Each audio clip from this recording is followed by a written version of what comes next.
What is going on, ladies and gentlemen? I'm BDLM, coming to you with my buddy J4Y and Bonk.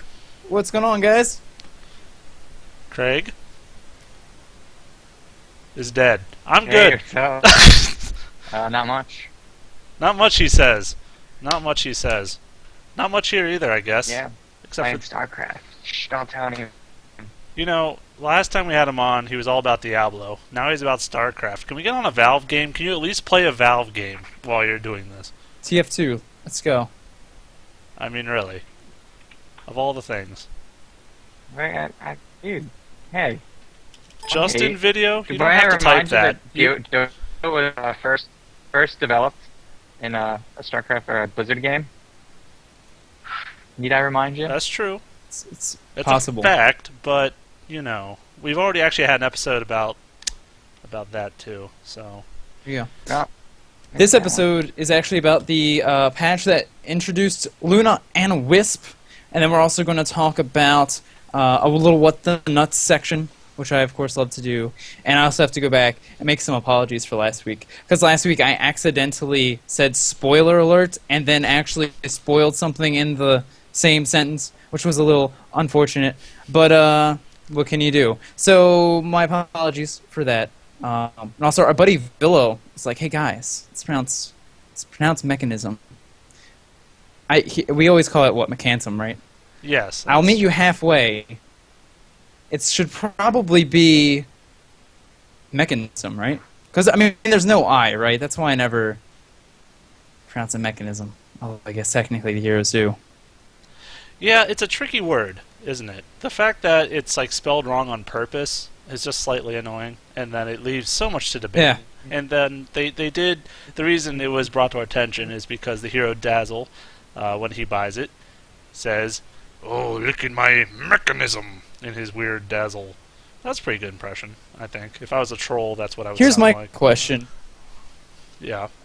What if Dazzle's accent actually makes him pronounce it wrong, and we're right? I'm just saying. Do you really trust a troll's speech in the first place? I never trust trolls. Aren't they are trolls all over the place. in the first place? I mean, you know, you're supposed to just accept that they're not telling truths most of the time. So maybe actually it's a Valve play on words thing, you know. They're trying to make you There you think that. Let's just pretend. Yeah, there you go. Okay, I guess we'll just jump right into the What the Nuts section. We gotta get bonking on this. So I guess I'll lead with my super secret surprise one. It actually happened today as a part of the defense tournament. Don't worry, guys, not gonna ruin it. I will say what this particular hero did pick up, and he actually, it was an invoker, and Hydra versus M5 went first item, Hand of Midas. And Midas. Yes. If you play him as a carry, I mean, it's fine. Like I'll sometimes it's like set of Gesso, and you can get a Midas in there first if you get in the farm. He wound up going I don't for Force Staff and Not Blink bad Dagger stream. afterwards. After, After- was yeah. he voting Xord or I was gonna say. Yep. He had to be XOR for So- that to be effective. Xord boss? Yeah, okay, that works. Yeah, that's fine. Okay. Force staff or ice wall and stuff. I'm sorry. Craig, Good. call me back. Call back. You're bothering me. We're having some like Skype lag all around, unfortunately, Yeah. so far. But yeah, it was a really interesting build, and I guess the thing I think was interesting was looking at it. It's like, you know, one thing it's always, oh, well, you invest this much money, so you get this much money back. But the really nice thing about the Hand of Midas is you're always going to get bonus experience from it, from sacrificing that creep. You get a multiple of the experience as well, or the extra experience as well. So I think just really kind of another thing to take into it. I mean, you can get those extra levels on Exort, make those Sunstrikes hit a lot harder, and considering that he was with a Sand King and a Venomancer on his team supporting Morphling in the bottom lane, getting those extra levels can actually do a pretty decent amount of damage. Yeah, it's really, the Hand of Midas is such an interesting item because it can really be really beneficial depending on how you use it. Either you use it on like a small tiny creep and it gives a whole ton of extra gold because it always gives 190 gold no matter what you use it on. So if you use it on like a creep that normally gives 15, then you gain 175 gold. But if you use it on a big creep that normally gives, what, like 80 to 90 gold, okay, you only get 100 extra, but it does give bonus experience, like you said, for the creep. So you can kind of decide how you want to. Do you want to try to get levels faster, or do you want to get more gold from that use? You know, it's kind of up to you, I guess. But like you said, really effective for him to get that experience, because obviously the more levels of Quas and Exort and all that such, the more powerful his spells. What a magical turn of events. Hey, Craig, test your mic. Yes. That's my mic. Oh, it sounds better. Oh, Let's hope it there you stays go. that way. Okay. You guys, the other thing Maybe to it it. was me that's lagging, because Jay's I not bet it lagging was. anymore. I really bet it was. Well, there you go. Whatever. Success. The three of us together fixed the one problem. We're so good. Oh man, If only so there was a happy. three-headed dragon hero or something. Yes. I think it's neat too. I mean, I guess when you go the Exort build too, I mean, just getting an attack speed, you already hit so hard leveling up that Exort that it can help ensure you some auto attack damage without having to go something like as extreme as Desolator too.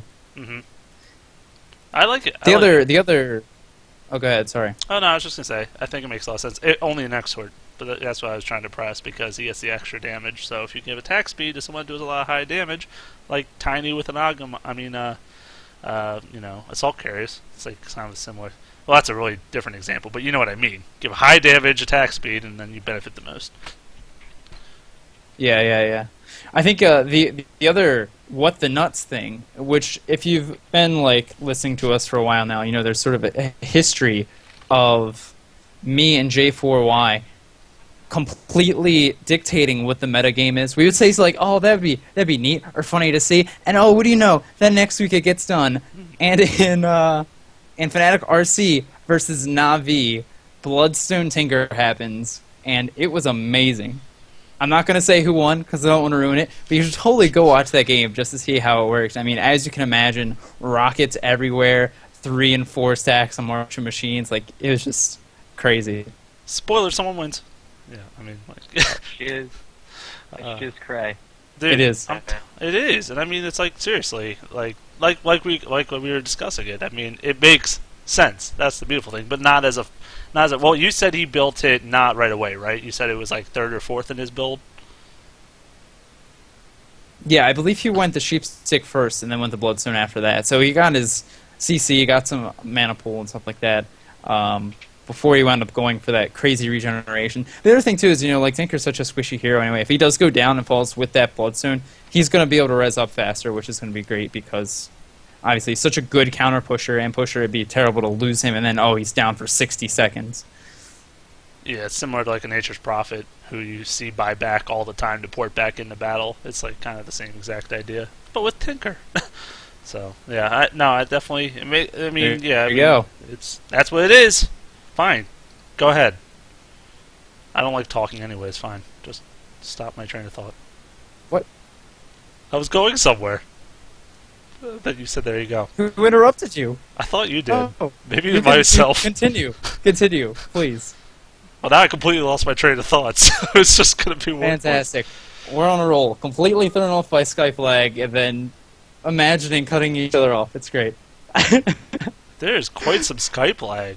That's unfortunate, but that's okay. Apparently, he called back one last time. Are you with us, Sir Bonk? I'm here. I don't know. I think there's something going on with Skype. I think so don't too. know. So we're just going to You bite guys the are still bullet, getting deal with the fucked pain. Hopefully, it's not so bad that people don't get a good cast out of this. But let's just roll with the punches. So you wanna just like let's jump into our other material? Yeah, definitely. The other things that jumped into the game with the patch, aside from Luna and Wisp, were the audio fixes for the tournament games. As you guys may remember, we talked about last week how you could buy your little $5 ticket to go watch the tournament games being played from different tournaments. Like, actually get your own spectator seat inside that game so you can look at the graphs and do whatever you like. So they fixed some audio lag that's happening there. And then they also sort of introduced this nice Learn to Dota section, which is very nice. It lets you look at the heroes a little bit more closely and items as well. Oh, you're talking about the in-game league, like kind of like a Wikipedia in-game sort of thing. Yeah. Mm-hmm. With using for each hero, they're using the Dota Cinema user-created content, which I think is another cool thing. They're using something from the community once again in their development. Like, how awesome is that? Like, they're interacting so much with the community on this. Yeah, it's really nice. I mean, and it's just a really neat thing to add to the game too. It makes it that much easier for new players. And you know, like there's like so many heroes that like we haven't gotten to play. Like I never got to play Tuskar, and from just reading his abilities and then actually like going back and watching Dota 1 games to see how he was played, like the way that I read his abilities was almost completely different than how it actually looked like he functioned. It was actually really different. So being able to like maybe being one of these players that might come from another MOBA, being able to just like watch those videos is pretty cool. Just see how those heroes actually work. Exactly, very effective. All the games have them, but most of them are like you said, like they're done by the company itself. And I remember hearing a lot of complaints about some of them. I'm not going to name the games because we're not here to flame the other games. But I'm just saying, there's been like reviews like, why did they take so long to get to the point about this or something? And then like there's like a random 30-second thing that's just a random. It has nothing to do with the hero. It's just like 5 creatures running through the forest or something. You're like, is this going somewhere? Or so. Yeah. Yeah, I don't know. I think the Dota Cinema guys have it pretty pegged down, and they also do the. Have you watched their top 10 segment? That's where I got hooked on their stuff. Mm-hmm. I think it's a really nice thing they brought to the table as well. Recently, they've done the fails of the week. Have you watched those as well? No, I haven't. Yeah, those are they're pretty funny. They're just all these are just randomly submitted by players, but they're just like things that are like you have to laugh about because it's either like really sad that it happened that way or like just a random example. There was an Invis bounty hunter next to a creep. He barely escaped, but he was looking to maybe chase down the Sand King who was also low. The Sand King just turns, attacks a creep when he's Invis next to, and kills it with the caustic finale. And it blows up and kills the bounty hunter without him even knowing he was still around. So, can you turn off your video? No. You know, you can stop typing. You know, at this point, The multitasking is just You can't. right on. That's beautiful. am I really lagging that bad in my You know, video? actually, Okay, let me try it. Mhm. It's really bad. Is that better? Like really bad. I don't know. You just said Yeah. one thing, so we'll see. Well, then I have to mess with my shiznettle. No. We'll just leave it and see if it works. Sorry again, guys. Thanks for sticking with us as we try and figure this out. Let's go ahead and move into the heroes then. Actually, you know, Craig, you've been too silent, my friend. You have Introduce been. us to Luna. Right, Luna, man. I hadn't played her for a long time since Dota 2 came out. I hadn't played her since they changed her her aura.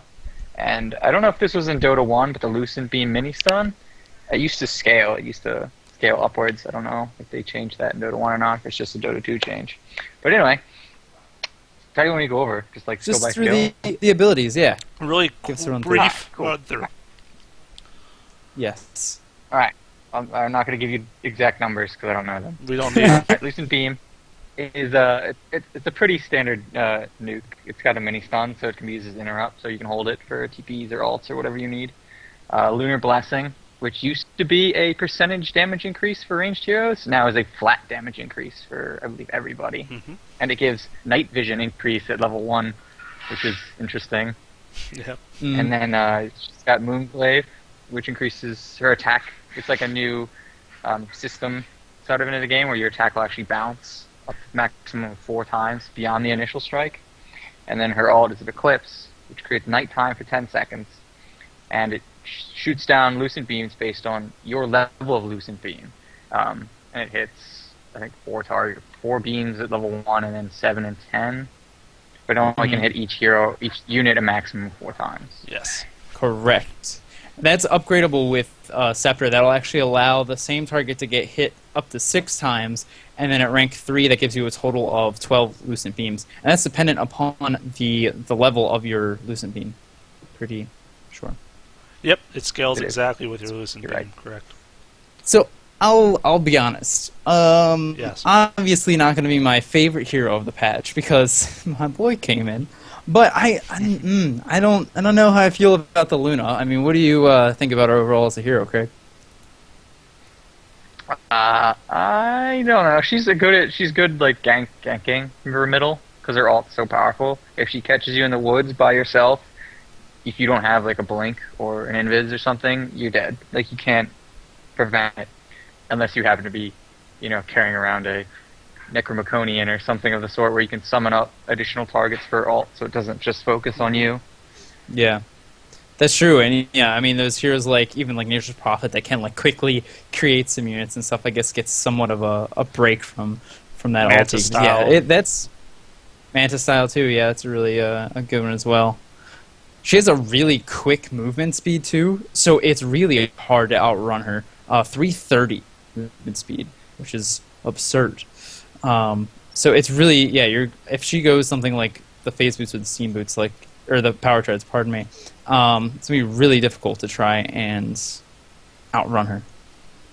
Yeah, I was thinking I wanted to compare her ult to Juggernaut, just because it's sort of similar in the fact that if you are the only target against her, you're going to get pretty destroyed. Now, obviously, all the things in the later ranks can't hit you because, like Bonk said, it's only a 4 per target. But still, if you're around creeps when they pop the ultimate, it might not even hit you once, depending. So it really is most ideal to be one-on-one or one-on-two, or just the heroes, you know what I mean, when you're using this kind of thing. Yeah. I mean, if you have the rank 4 Lucent Beam, it hits for 300. So if you get hit 4 times, complicated math for me, 1,200. And then you can also just cast your Lucent Beam after that. So 1,500 damage to one person just right off the cuff if you want to do that. And, I mean, that's, plenty of just, spell burst damage. But then once you get the Moonglaive and the Lunar Blessing maxed out, you're just auto-attack damage in team fights actually gets fairly significant, too. Yeah. The only thing is, Yep, that's what carries her through the... Go ahead. Or Lucent, the way it works, the Lucent Beam and Eclipse carry through the early game, and then late game, when Eclipse becomes weaker, Lunar Blessing and Moonglaive carries her. Exactly. Yeah. Mostly Moonglaive, though. Yeah, I mean, I was just... Yeah, I mean, she... Oh, the lag. It's the lag. That's what the problem is. I'm looking at BDL, and I don't see him talking right now, so I'm like, I can talk. And then, we talk at the same time anyways. Well, I was just going to say, I definitely agree, but, yeah, she's kind of this, early game caster, like you said, late game heavy damage dealer with the Moonglaive's, pushing potential. But I don't think... Did we mention her attack range? Because that's a huge factor when considering this hero. She's got a 330 attack range, so one of the shortest in the game, honestly. Yeah, definitely. But I think, like you were mentioning earlier, comparison to Juggernaut, I think is really good as well because she's like him and like Mirana in a way where it's sort of, like Bonk said, you kind of get carried through off your spells, and then when you get into the later part of the game, it's actually when you become an auto-attack hero, so to speak. I think it's a really good comparison. I do think it's interesting, though, watching people try and play her, the kind of different things they do. I think definitely when we're talking about ranking her up, Lunar Blessing should be her level 1, just so you get that really high damage right off the get-go, so that you can ensure some creep kills, and then prioritizing the Lucent Beam after that. What do you guys think? You should specify. What do you think, Bonk? Personally, I go Lunar, Blessing, and then Beam, and then Blessing, and then 2 levels of Beam after that. Just because it's 14 damage at rank 1, and then every rank after that is 6 more on Lunar Blessing. So, oh, okay, yeah. First rank is a lot, and then the other ranks are not as much. But within the first 3 levels, if you're playing mid, having your Lucent Beam level 2 at level 3 is not vital. It's not like you're gonna kill him. Yeah. Yeah. I mean, it's what are your chances of getting a kill with Lucent Beam level 1? It's a lot more important for you to ensure some early creep kills, get yourself some farm, so you're better off moving into later parts of the game. You need to rush that bottle quick. Yeah. That's debatable. Go ahead. No, well, the thing is... Debate it, then. Well, the floor is yours. Throw down. Yeah. No, I mean, I definitely 100% agree. Lunar Blessing should always be your level 1 ability, unless... in most people, if you're improving as a player, by the way, and you know your team wants to check out the jungle as a group, never level anything ever, unless it's like a guaranteed stun, or like for example, Vengeful Spirit's stun. Like that, okay, you're always going to get level 1. But some things like this, you might depend on what you're going to do, because there's been times when you've maybe go in the jungle and there's a hero escaping and you found him, but he's getting away, and if only you actually put that point Lucent Beam instead of Lunar Blessing, you would have had First Blood. So it's just a good idea to never really level like passives like that until you're absolutely sure the laning phase is going to happen the way you want it to. Anyways, that's a little side note. Yeah, I mean, if you're going mid, okay, Bottle Rush is pretty decent, I would say, for getting, because she's a very mana-high intensive hero. She's got a 6-second cooldown nuke that costs at least 100 mana.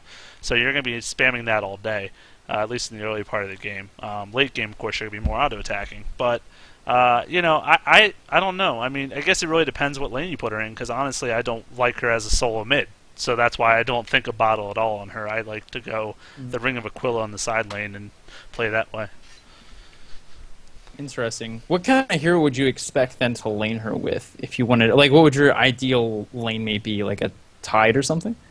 Tide wouldn't be bad. I really just I think I'd prefer her with someone that just really is effective at keeping the enemy out of your lane. Like just letting her absolutely free farm, because I think she's such an awesome pusher late game hero if she does get that free farm. Like most agilities. I mean, it's not like that's not a standard thing, but I don't know. I don't mind Shadow Demon or Crystal Maiden or Venomancer.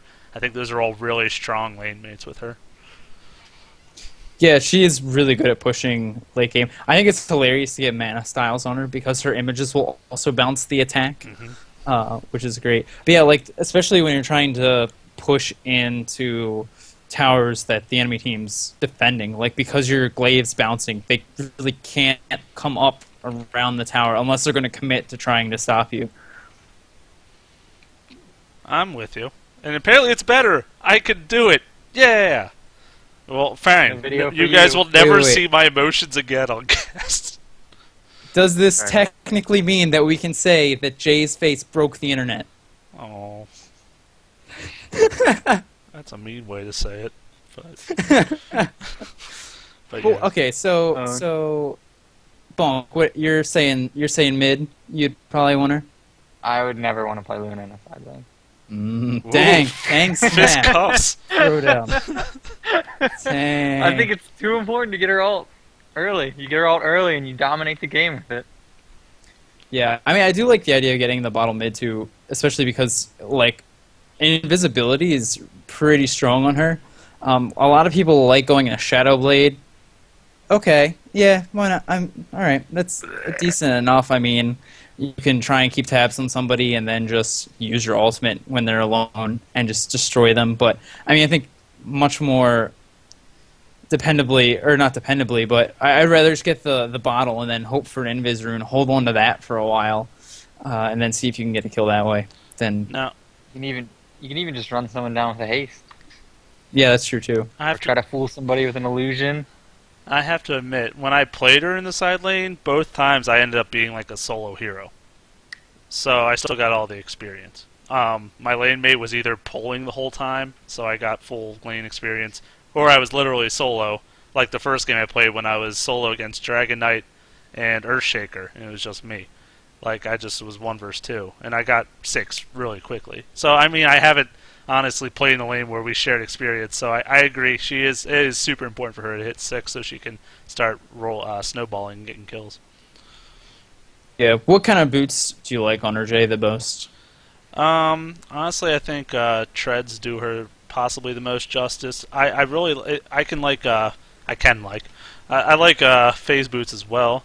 Either way, as long as she gets some good attack speed or attack damage going, arcane boots are overkill. Just because, like I said, I get my mana regen usually from the Ring of Basilius or Ring of Aquila. I think that's plenty usually. And then, of course, you'll start getting items like Manta Style or other things where you'll get intelligence that way, so you don't need to worry so much about regen as you'll have the base mana in the first place. Yeah. The other really common thing on her too is the Helm of the Dominator, to be able to get the life steal. And then, of course, if you are actually able to mic her really well, you can use that to stack up the Ancients, and because you're a Moonglaive, you can actually tear those down pretty quickly. Do you consider that standard, Bonk? I would say In a higher league, yes, that is standard. And also, I would only ever build Steam Boots on her probably because her strength gain's terrible. He did it! He did I did it. I did it too. Taboo! Whatever. I've been having to try and impress upon myself No. to call them power treads. That's the thing. I've made fun of Ineffectively as such. BDLM like 4 times now for doing it, and then Now I'm not alone. you support him his Ugh. case that it happens. So Don't worry, Matt. We're gonna get him to change them. Yeah, Oh, we'll just okay. slowly I'm eventually- emailing Valve after this. There you go. I like it. I think the visual of like thinking of like steam powered boots, like some kind of mechanical thing, is better anyway. You know, but Mhm. you know, whatever. Mhm. Call 'em Anyway, what Steam Boots for sure. Or Yeah, power I treads for definitely those like who the actually power play treads. Dota too. Yeah. now that I've seen this this Hand of Midas Invoker, I think that might actually be a pretty decent pickup on the Luna, just because you're getting a decent amount of damage out of your aura, so it's not like imperative that you start getting high damage items right away. Being able to pick up something like that help you farm a lot better, as well as give you attack speed to give you some auto attack strength in team fights, might not be a bad decision. Oh, that is not an idea I like as much. That is not as If you much ask an me- ideal thing. If you're playing Luna seriously, you need to go power tread straight into BKB. She's way too weak. Yeah, Like that's a at good one. level, I think at like level 11 with just her power treads, I think she's got like 900 health. Yeah, I mean I'm trying to look at her base health real quick here at level 11. Yeah, like 1,000. Or that's at 16, pardon me. So yeah, she's just really sort of tissue papery. And of course, when you make it go nighttime all of a sudden and beams are falling from the sky, you turn into a pretty attractive target. Besides her good looks. Yeah. Of course. Yeah. Yeah, and the accent too. Scottish accent or Yeah. Irish? It is an or interesting whatever. little accent. I didn't expect it when I first heard Play it. her once just for the accent, if for no other reason. Because yeah, it's It's the pretty bucket cool. list. I like it. You gotta, take one off there. Yeah, no, BKB is a staple, obviously, in her kit. I mean, I guess we're going into her builds now, but yeah, I think a BKB is core, not like 95% of the time. Like, unless you're up against a team of Enigma, Beastmaster, Vengeful Spirit, and I don't think there's anyone else. But anyways, people that they'll Fudge? just ignore. A choke. The thing is, but her Lucen's beams. Oh, from her ultimate. Will they still have the mini stun component? No, they don't. They don't. They don't. That's right. Never mind. Okay, I was gonna say. Well, then Pudge is pretty worthless because they'll obviously be interrupting that. But yeah, I definitely think 95% of the time, like I said, this is going to be one of the first items you're ever going to build. Just like you said, you're going to be main target in team fights. You're going to get taken down. And unlike Leshrax's Diabolic Edict, once you die, they're going to stop coming from the sky. It's not like, oh, they're still going to fully channel even when I'm dead. I think Sand King's ult also does that. Even though when he's dead, they still pulse. Yeah. Mhm. So it's not like those. Yeah, just to confuse everyone. I mean, here's my issue, right? Such a short attack range and then no escape as well. Like, of course, because they both ride cats, Mirana, I would just much rather have her on a team, especially because you can use that ultimate offensively and defensively. It's not just this sort of, I'm going to pop it and hope everyone's dead by the end of it.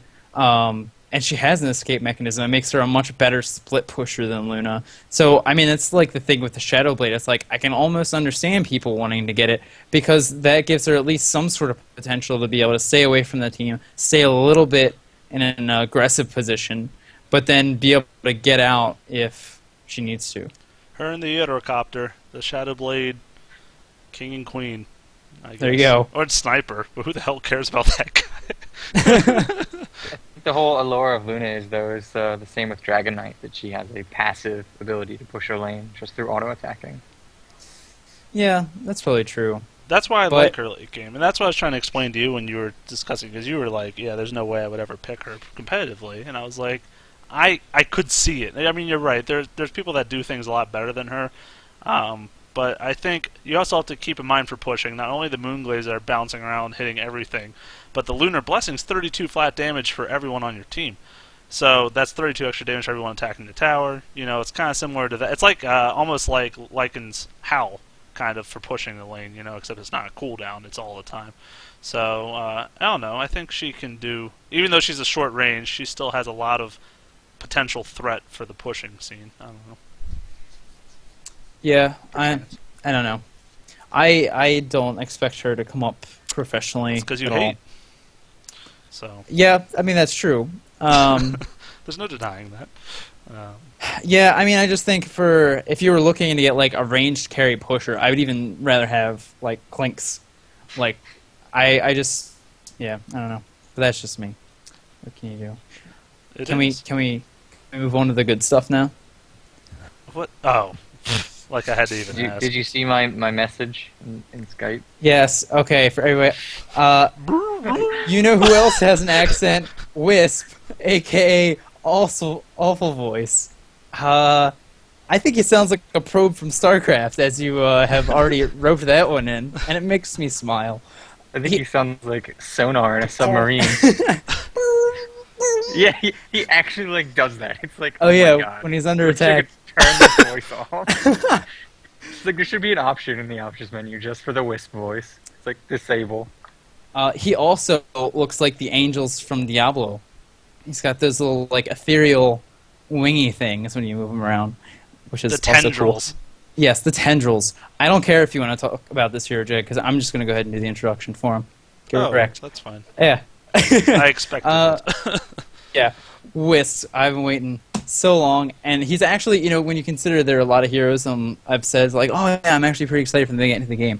And most of them that have come in so far since I've said that, I'm like, not as excited as I have been before, but I've definitely been enjoying the Wisp so far. And his Q ability, Tether, pulls you towards a target ally and increases speed, movement speed. You stun enemies that you cross with the Tether, kind of like clotheslining them, essentially, with it. Spirits, you summon 5 spirits over time that will explode when they hit enemy heroes. They do just regular damage to creeps. They sort of spawn and spin around this like medium range, and you can pull them in or push them out, and they just continue to spin around you for the duration of the spell. Overcharge is your E, which actually drains your health and mana by a percentage. Increases the attack speed and reduces the damage slightly of the target that you're tethered to, as well as yourself. And then relocate, Wisp's ultimate, allows you to delay teleport yourself and your tethered target to another location on the map after a 2-second delay, maybe plus or minus, as you level it up. And then after 12 seconds, you and your tethered target will return back to your original position. Mm-hmm. A couple small things in there. If you relocate somebody and you break the tether, then you go back, but your ally does not.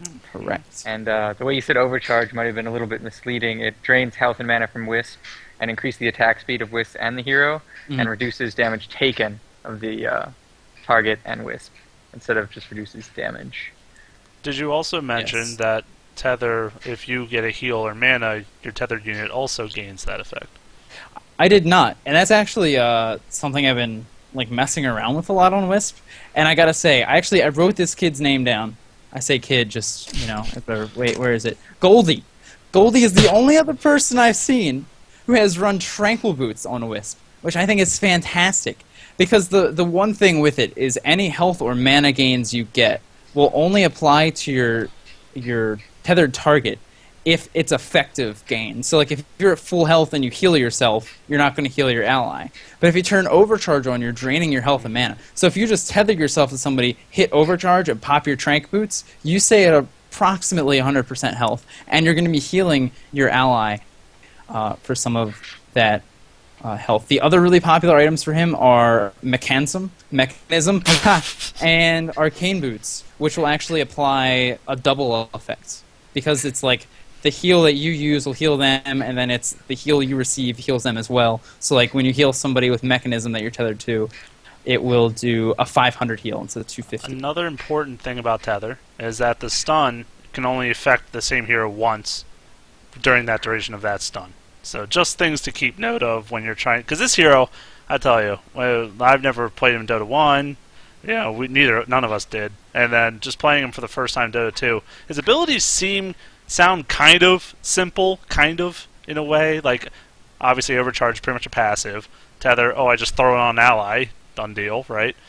Spirits, okay, things fly around me, I win. But you know, like when you actually go to play them, there's so many things, just like different things about them that you really like. Spirits right away. I think the in and out thing, controlling that, is one of the hardest mechanics I've dealt with, besides Invoker, obviously, in a very long time. Just getting that feel for how far out they go, and you know, like how fast they're traveling around you to be able to hit heroes is just a whole other, you know, level of play. Yeah, I think the thing that was like really interesting is I actually, as soon as I saw that he was in the patch, I like started just googling guides on the internet just to see what people thought about Wisp, what kind of strategies they decided to go on them. Mm-hmm. And it's been a really long time since I've seen a hero that people were so all over the map about. Like some people are like OP, broken, other people are like he's terrible. I don't understand why anybody picks him. And then just everything in between, which I think was really funny. But yeah, so have you guys had any good, bad, indifferent experiences with Mr. Wisp during your week? Bonk. Jay. Oh. Good experiences. Me playing him? No. Just in Never. general. Oh, okay. Yeah. General. Yes, absolutely. Especially when you played him. You do play a good Wisp. I'll give you that. Probably because of all your like dreams at night, like helped you master the art. I don't know what it is, but I mean he brings a lot more to the table than I expected. When I first read his abilities, plain simple, I was like, he doesn't look like to me he does a whole lot. And I'm like, his ulti's cool. I do give him that, but I'm like, his spirits, low damage, and all this stuff. But then, like, the more you see it in practice, like I was saying, the stun is actually a pretty long stun duration. Really cheap, so you can use this thing. The spirits can do 500 damage to heroes if all 5 hit, and they explode in AoE. So 500 AoE damage. Kind of crazy. I mean, just the overcharge, that's pretty good, but it's only good really later game when your people actually do damage when they're attacking. But still, I mean, and the relocate. This is the most awesome thing about this hero, especially in the pub scene, but probably all in the pro scene as well, which is why I expect him to get picked up, is because you can gank so amazingly. You know, I don't think there's an indication where you're appearing, is there? It's only when you left? There is. Okay, there's like a little glowy dot. Okay, so it's kind of like the Nature Prophet, like you kind of see it coming, but still, by the time you react, it's only like a 2-second channel. It's 2.5 when you start, and then it's 2 seconds at the end, and it's a delay. So you hit relocate, and then you're still welcome to do other things. You can move around and everything, wow. But you hear like a charging up of the spell, and then you leave, and then you also see a counter over top your head so that you know when you're about to return, which is really cool. I'm glad they had that in. So just add him to the list of global heroes and such. Sorry, Bonk. The interesting thing about his counter is the enemies can see it too. Really? Oh. Yeah, Why I've do I seen not it realize before against the Wisp. I was like, hey, look, they're gonna disappear. Okay. Okay, bye. time to get ready to kill him when he comes back. Yeah. I've accidentally done that before, where I think our lane was really far pushed up, and I saw an opportunity to gank. And I've been playing most of my games with Wisp, obviously with you guys on the Skype, which is amazing because playing with somebody that you can't communicate with all that effectively, not so much fun, but you can make do. Like, we're leaving, I'm taking us to bottom lane so we can go gank it. And, like, yeah, I did that. I untethered to leave him there to help push tower. I come back, like, directly on top of the tower, and there's a hero, he just goes stab, and I'm dead. And it's all very, very sad. But, these are the things. Yeah. I also have to say, or go ahead, sorry. I was just going to say, like, there's so many amazing... the relocate has almost infinite possibilities of what you can do with it. Like, take runes from people. When you're in a lane and, like, you guys just killed someone and, like, the Chaos Knight is now at, like, 50 health and he was going to go back to base to heal or something, you tether, go back to base, let him heal up at the fountain and such, and then you bring him right back to the lane when you're done. And, I mean, like, that was just a quick heal for him. They didn't have to waste a TP scoring. Like, there's just so many possibilities, which is why it's such an amazing ability. I think if you're interested in Wisp at all, you should totally go YouTube, like, Dota 1 Wisp play, to see, like, you can find highlight reels of Wisp, and some of the stuff you can do with tethers alone are just absurd, because you actually can cast it from, I believe, let me check here, 1800 range. It'll actually snap at 900, but if you cast it from 1800 range, it will pull you to almost on top of the person you go to, and that ignores the landscape. Yeah. So you can actually go up cliffs and through trees and stuff like this, which is actually really nice because you can actually gank pretty effectively by yourself. If there's somebody in the lane, you can just tether to them, pull yourself right on top of them, and now all of a sudden you're in a better position to be able to stun and use your spirits, etc. And Dagon. And Dagon, of course. I actually didn't notice that was in his situational items, and it makes me very sad. I mean, What's it Dude, doing what there? else are you gonna do? What else are you gonna do after you all get a Dagon? of The course. classic Dagon, best build ever. I can name a few things, but I'll let Blade. you believe that Dagon is the ideal one. All right, fine. You can get I don't even know what it's called. The thing that increases magic damage taken. Veil of Discord. Yeah. Discord. There you go, Veil. Veil of Discord, you pop the spirits, you laugh. Mhm. Now that's the Yeah, best, GG. obviously best item. Yeah. You win. I think, like, absolutely a core item, and again, this is one of those things where just, like, throwing my head in the desk watching other people play Wisp that they wouldn't get, is the urn. Like, you and I were talking about last week, Jay, how we thought it was a great item on Rubik, and I was like, well, Rubik is a hero that just wants to be a part of every fight, just because of his ultimate and really being able to maximize that. Wisp is a hero that almost can be in every team fight because of the relocate, and so you wind up picking up a lot of charges, and then again, if somebody else gets low, you can either just tether, you can even just tether, overcharge, heal yourself with that, and then you're healing two people with that urn charge. It's pretty phenomenal. This is the way I see it. As a support Wisp, which we'll get into how you play him, but I know you're gonna. We'll actually have different things to say about that. But anyways, as support Wisp in the lane, I think urn should be the first item you go for every time because it's really cheap. Like you said, it gives you the heal for lane presence, but also as you tether, as we said, whatever you get healed for, they get healed for. So, you can essentially double heal your lane up like that if you both taken damage. And then I think Arcane Boots, if you're going Urn, are the logical boot choice then for your presence. So as well as restoring health, you also restore mana and then keep the lane nice and healthy in both aspects, I guess. The thing that have kind of, like, cemented me in Trank Boots, like, it's not even a question, in my opinion, to go for those. Like, if obviously the team needed it, we were doing a lot of pushing, there was, like, just a crazy need for the Arcane Boost, I would go for it to support the team. But one of the big problems with Wisp is that level 1 has 0 armor. He is crazy squishy. So being able to pick up the Trank Boots, you get armor right off the bat. You get health regeneration. Then you also have the heal to pop. And your tether costs 40 mana, which is stupid low. And even though you're a strength hero and you have very low stack gains, your mana pool is actually pretty decent for being able to cast your spirits, cast your tether, and have the mana to be able to heal yourself with the Trank Boots. I'm sorry. I'm just laughing over here. Fantastic. I just realized what I typed. Great. The overcharge, too, the one thing I really like about it is it gives you so much attack speed. Like, it's more than a Hyperstone. Yes.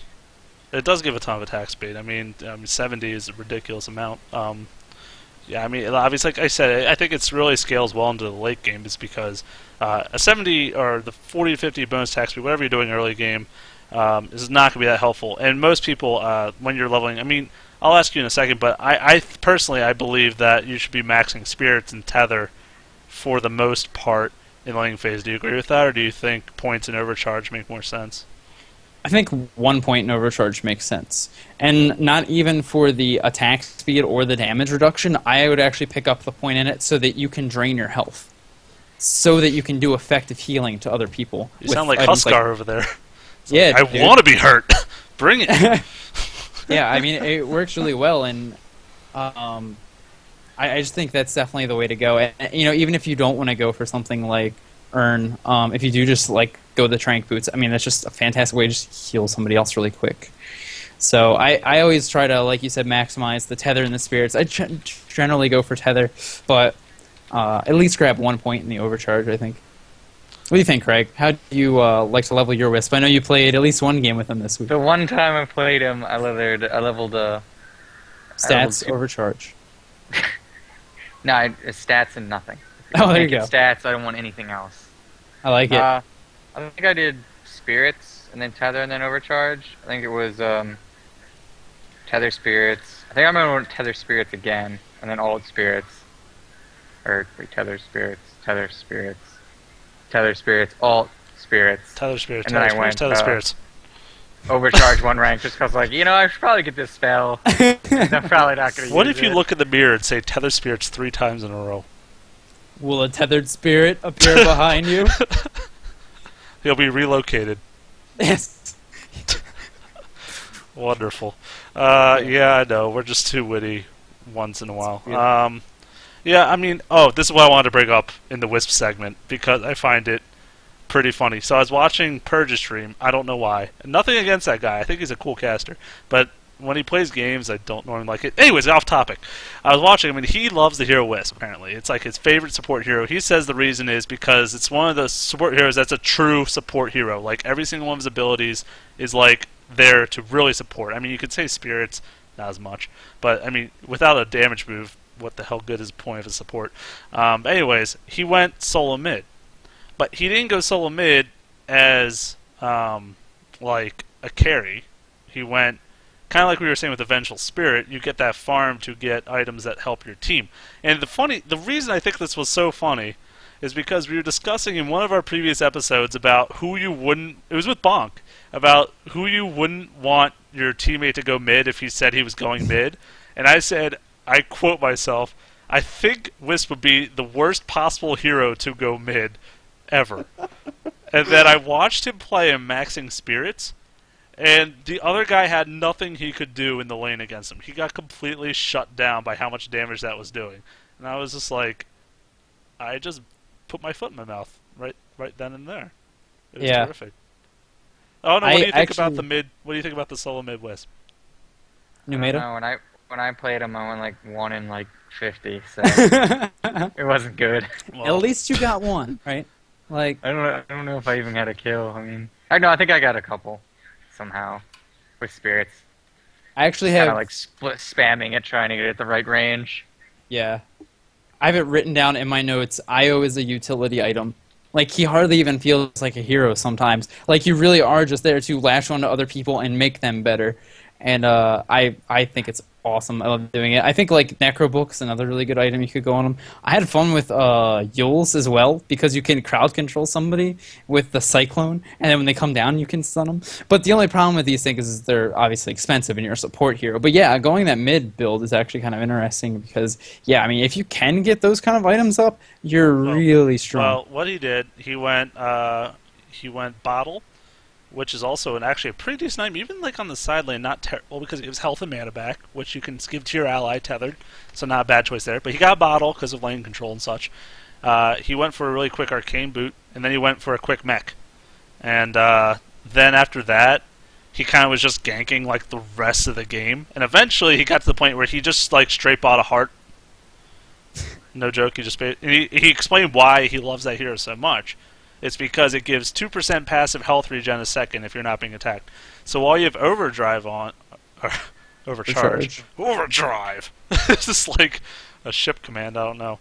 If you overcharge on, it's 2.5%. So really, you're only losing 0.5%, and then factor in what other health regen you might have from other things, just from the strength or whatever. I mean, you pretty much are losing no health. Well, you can keep that on almost infinitely. I mean, you do lose the mana still, but essentially, it's not going to be a big deal. So I don't know. I kind of liked that item on him, honestly, and he was super tanky too, which he's normally, despite being a strength hero, incredibly squishy. And I think that has to do with, as we discussed before, about how his stat gains are like one of the lowest in the game. Yeah, and he starts with 0 armor, like I was saying earlier. Like, he's really fragile. Yeah, I don't know. Do you like the heart though? I mean, sure. I don't know. I feel like I would always try to go for other items, like more supporty items. Like, I like the Drums of Endurance. Like, I like Necrobook, I think, a lot better than that. But that's, of course, just personal preference. And then the mech as well. But, the other thing I forgot to mention this was talking about Urn. A lot of the complaints that I saw about Wisp was like, well, his attack damage is just terrible. Like, you can't do anything in the lane, really. But coming from playing Crystal Maiden, I'm like, this guy has a quick attack point, the missile speed is great, the damage, okay, but if you start the game with a gauntlet and then an Ironwood branch, you're good. You can do a decent amount of damage. It's enough to harass and to deny and last it if you need to. What would you think, Bonk? What would your big item on Wispy be? I don't know. I died like 15 times. If Abyssal this Blade. is a hypothetical, this means if you didn't play the way you did. My big item was Urn. Wow, that's a fancy item you went there. At least you went the errand. He has See, this guy- his I had- rainy day I had fund out. Just, I had Arcane and Urn. Like that's like all the items I ever got. did you break the Needless to pinky bank say- for that one? Needless to say, we didn't win. Well, Didn't win that one. Alright. get the Abyssal Blade, you TP in, and then you stun them immediately, and then you stun them with the tether first, pardon me. Then you I stun got them 5. with the thing, and then you Dagon 5. No, you Veil, and then you Abyssal Blade, and then you Dagon and then 5. you Ethereal Blade. Then you Ethereal Blade. New meta! Yeah. Perfect. If you can afford the like 12,000 gold build we just described, then you're pretty set, I think. Pretty much. Dagon 5 alone, like 6k? Something like It's that. 28. It's 2805 for just the first one, and the recipe is what 1350. Oh. So 4 more that. of those. It's a lot. It's like 7,800 or something. For what, an And that's 800 why you nuke or don't go something? Dagon 5, ever. But you It's just said awful. to. I'm very confused. Unless you play Wisp, Oh, and you have a okay. lot of money, and then go the build we just described. There you go. Mhm. Like, the other item which I didn't bring up is I'm kind of curious about it. I haven't gotten a chance to mess with it yet, but Medallion of Courage, because it helps make up for all that armor. But then when you do wind up using your ultimate to go gank, you can just tear somebody's armor down, make them an easy target since you're only there for 12 seconds anyway. I like that too. I do. It makes sense. Personally, Yeah. I think Death Slayer would be better. Of course, because you give the attack speed to yourself and your ally.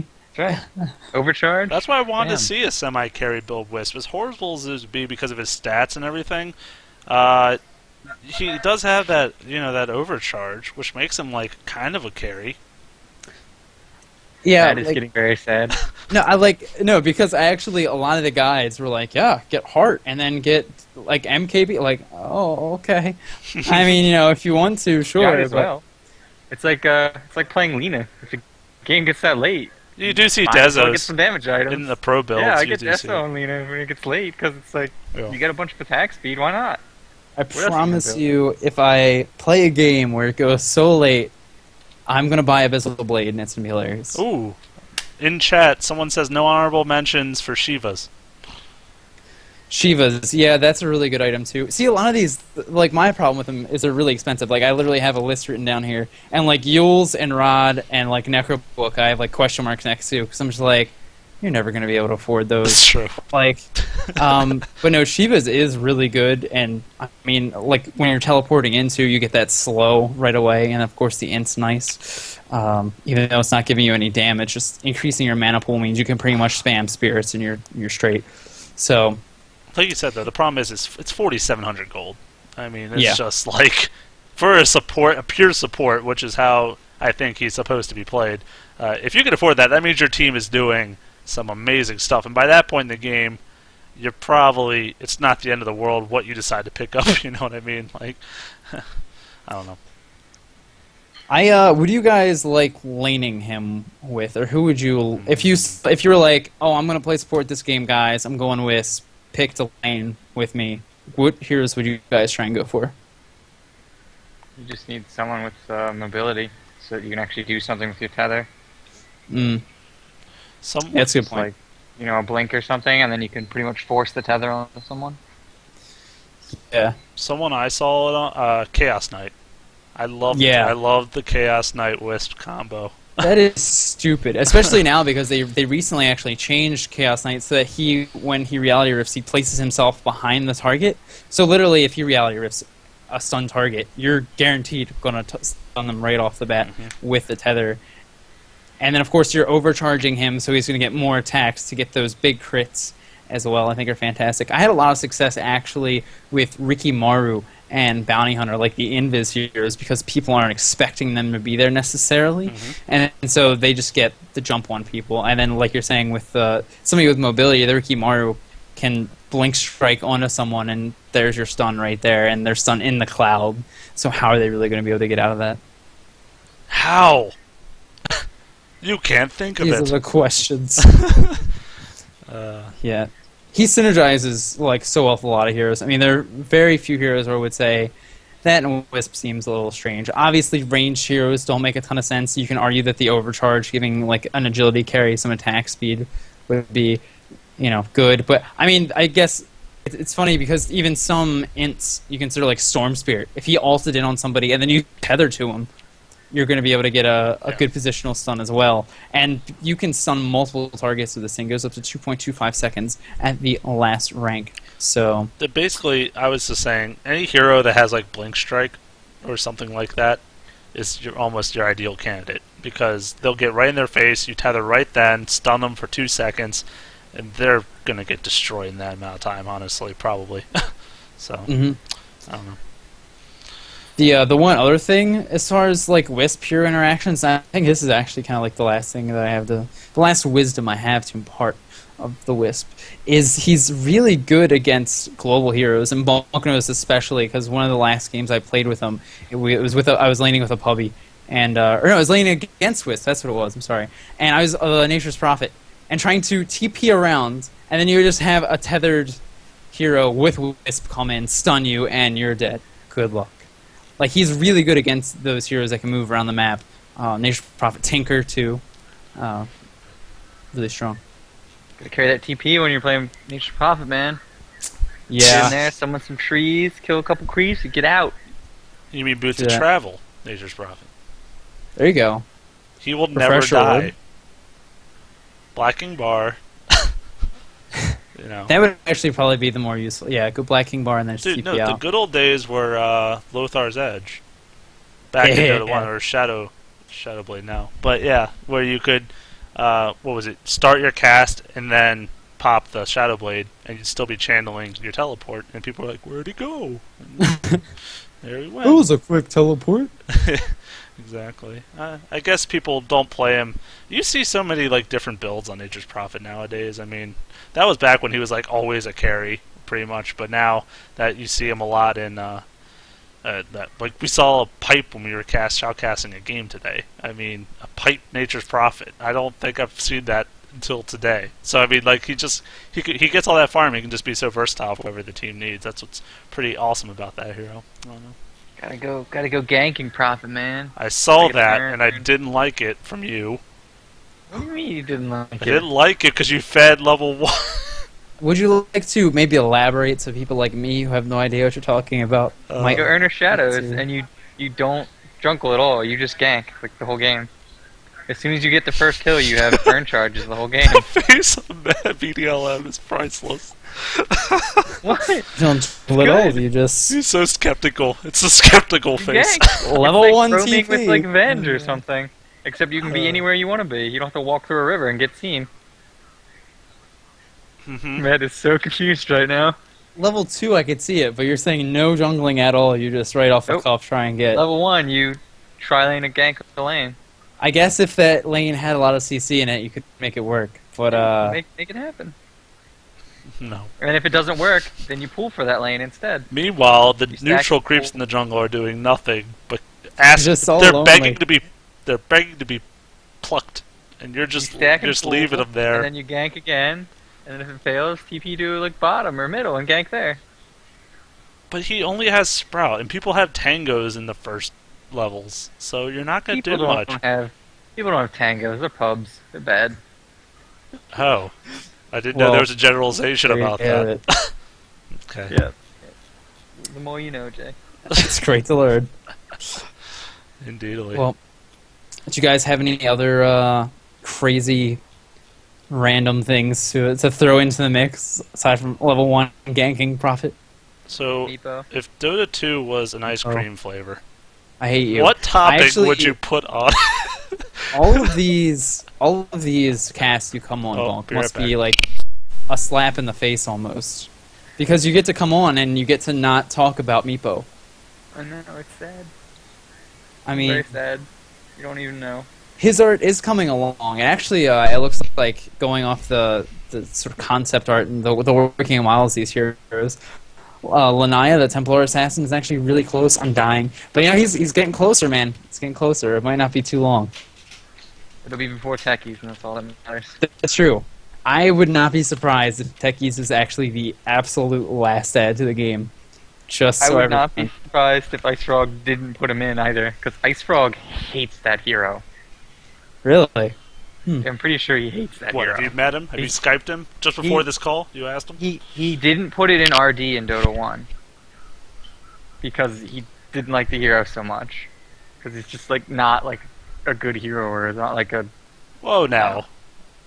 Every time we talk, do we have to bring this up and I have to prove you wrong? I don't understand why you like being proven wrong so much. Just so you all know, as soon as techies does come into the game, I will shoutcast only the games that J4Y loses with techies. To serve But then my you're purposes. never going to shoutcast because I'm going to win every single game. I mean, Blink Dagger techies. unless you guys feed on my team, which I'll do it. you'll feed. Craig will play Wisp. I'll do it. I'll play Wisp. No, he'll play ganking. like- He'll play ganking Nature's Prophet, and How hilarious would that be, by the way, to Wisp techies and teleport techies on top of somebody and then Suicide Squad attack, kill them? I think that'd be pretty good.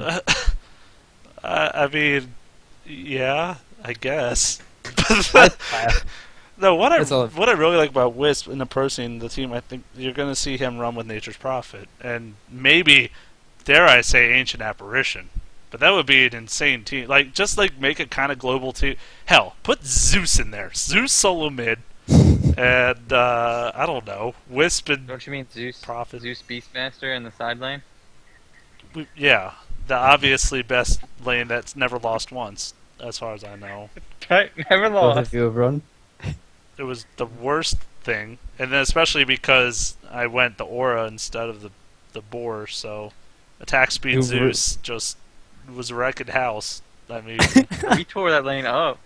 I don't remember Somehow. who the heck we played. It didn't matter. I don't know. Because Wild It's Axes that and we Zeus. I mean, it's like amazing damage, especially because it's Yeah. mixed damage rushed- from. We rushed Arcane, and I got it real fast because I bought like 6 clarities right away. Yeah, we were just spamming all day. They had nothing they could do, and like if they tried to hide in the trees or something, I'd just chop them down, and it was just brutal. Ugh.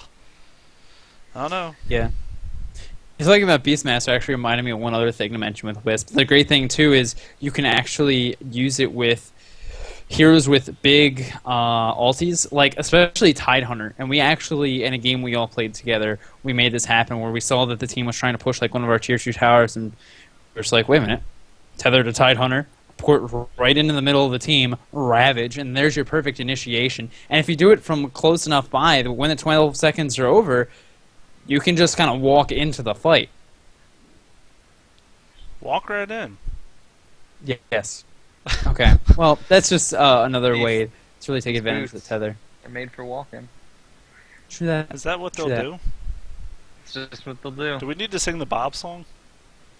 You all can find that on the Twitch channel. We as Jay mentioned earlier, we got the pleasure of casting a game by somebody on the Dota Talk team, Angel, did a scrim and invited Jay to cast it. I jumped in a little late, and then we were testing a delay afterwards, and I sang a little impromptu song.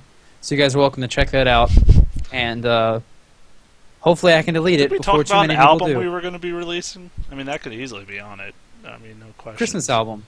Oh yeah, it was our Yes. Christmas album. Yes, yes. The answer is yes to everyone asking a question right now. Oh, okay, yes. You're welcome. I don't know. I muted my microphone after like the second ring. There you go. It's okay. I actually got a package delivered. If you noticed that. Fantastic. Well, there you go. All of I the- didn't notice. Man, wow, that's just how much you care about me. You just don't even notice my Kinda- presence. See, if I had the camera on still, y'all would have Kinda known package that it. I wouldn't be at the. I could just go AFK for half this thing. You probably wouldn't even notice. That's right. I went AFK. At first, I told you, but That's fair. You were the fastest did you peer get- in the West. did you get a special package? Yeah, I had to sign for it though.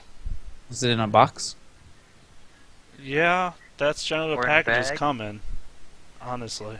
Have you Or seen a crate? package in a Could be in a bag? crate. Have they delivered Yeah. bags to you? Crate. Could have been in a crate. Yeah. Wooden crate. A wooden crate. Yes, if it Be- was a live animal, it could have been. Yeah. Or it's If it was a big. Dota could be- giraffe or a head crab, it Could be been. from Acme Co. Acme Co. Acme Co. It could be like. It could be from Raiders of the Lost Ark. One of Ooh, those that's boxes fair. from the very last scene gets shipped directly to your house. Top Men, All options. Top. the Acme Co. I don't think I'd want to buy much from there. Although, Well. to be fair, Well, never works. The coyote never wins. that's a Really? sad but true thing. Did you see all the episodes? No. Of what? Maybe he won in one of them. Maybe. The possibility's there. Yes, I guess that's fair. Also wanted to say, by the way, if you guys want to play games with us, we've had some viewers being added on, and we played some games with them already. So if you're interested in playing games with us, we've been playing a whole ton recently. Feel free to hop in, if you want to, or if you just want to spectate our games. Either way, we're down with that. Just throwing it out there in case people were interested in that kind of thing. Even if we get enough of them, hell, we'll be willing to shoutcast a Dota on Demand in-house. I don't know what the heck to call There you it, go. but whatever y'all want to do, feel free to jump on that. Yeah, it sounds like we're in closing down mode. Yeah? I would agree with that. Alrighty. Yar. Well, as me and Jay mentioned, we got to shoutcast a scrim today, so please head over to the Twitch and check that out. It's on YouTube of course, also on the YouTube. So yeah, feel free to come by and check us out. And actually, this is a little teaser, right? Me and Jay, as much as we love having you on Bonk, we actually may or may not have another guest from the Dota 2 community come on to our show. And I'm not going to tell you who it is, but might be nice enough to post it on the old Facebook a couple days in advance. So, if you're one of those nice people who happens to be, one of our likers on Facebook, you might be able to figure that out. Or Bonk. Or Bonk. It's okay. It's just a temporary gig. You knew what this was. Wouldn't it be hilarious? They don't love me anymore. I think it would be hilarious if we planned a date, and that date that person was supposed to be on the show, Meepo, came out, and Craig would just be like slamming the desk, like, why the 1 week I have like all the insights and everything. Meepo, Hey man. guys. Oh, don't worry. That's Okay. going to be the episode he comes on. And then also when Techies comes out, he's coming on, so I can just tell him for 30 minutes straight why I You're wreck gonna- so much with him. You're gonna start telling me. I'm just gonna put my headset down and walk away. I wouldn't know any different, because you don't have a webcam still, so... Who? Don't even know. Who am I? We are going to start up in the near future a little way for you guys to be able to donate if you guys like us and like to help us out. Purchase one would be a webcam for Bonk, most likely, so we can help sort of try and get this thing off the ground a little bit more, help spread it out and stuff. We really appreciate your guys' support. So that's also in the future. Also to mention, I think another purchase we could use it for instead, but we don't know. Maybe I want to buy the international too, since we're going. Fuck's like, my cam, don't do it. Is an actual like a flip cam to bring to the international, so we can record our nonsense and shenanigans while we're on the site for all those people who want to go but can't. I think either way, I'm going to be getting one, but if there could be some kind of help along the way, it would be much appreciated. Yes. But yeah, I'll probably add a button to the Twitch site down the road here, but just be on the lookout for that. Like I said, nothing necessary, but we'd appreciate any help towards those things. Yeah, thank you guys again for tuning in this week on episode number 33. We will see you next week for hopefully the Meepo patch, eh, Craig? It's not happening. So See you guys optimistic. later.